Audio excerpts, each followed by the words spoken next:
वो श्राप है जिसके कारण चांद की रोशनी खत्म हो रही थी और पूरी पृथ्वी पर अंधेरा छाने लगा था। शिव को तुरंत प्रकट होना पड़ा। ये कहानी शुरू होती है प्रजापति दक्ष से, जिन्होंने अपनी 27 नक्षत्र पुत्रियों का विवाह चंद्रदेव से इस शर्त पर किया था कि वह सभी के साथ समान व्यवहार करेंगे। लेकिन चंद्रदेव का सारा प्रेम और ध्यान सिर्फ उनकी एक पत्नी रोहिणी पर ही केंद्रित हो गया। बाकी 26 पत्नियों की उपेक्षा और दुख से जब उनकी शिकायतें प्रजापति दक्ष तक पहुंची तो क्रोधित होकर उन्होंने चंद्रदेव को श्राप दे दिया। तुमने मेरे वचन को तोड़ा है, जाओ, तुम्हारा सारा तेज, सारी कलाएं और तुम्हारी सारी सुंदरता धीरे धीरे खत्म हो जाएगी और तुम क्षय रोग से गलकर नष्ट हो जाओगे। श्राप तुरंत असर करने लगा। चांद का प्रकाश हर पल कम होने लगा, जिससे धरती पर वनस्पतियों और औषधियों का रस सूखने लगा। सृष्टि का संतुलन बिगड़ने लगा। अपने अंत को निकट देखकर भयभीत चंद्रदेव ने ब्रह्मा जी से उपाय पूछा। ब्रह्मा जी ने उन्हें गुजरात के प्रभास क्षेत्र में समुद्र तट पर जाकर महादेव की तपस्या करने को कहा। चंद्रदेव ने उस पवित्र स्थान पर एक शिवलिंग स्थापित किया और घोर तपस्या की। उनकी भक्ति से प्रसन्न होकर भगवान शिव प्रकट हुए। उन्होंने कहा,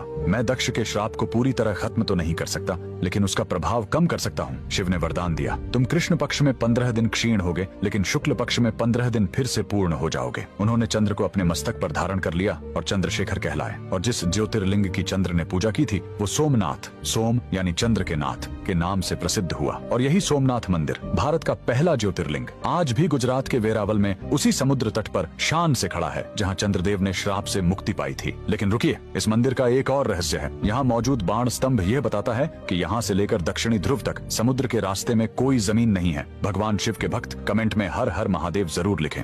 ये वो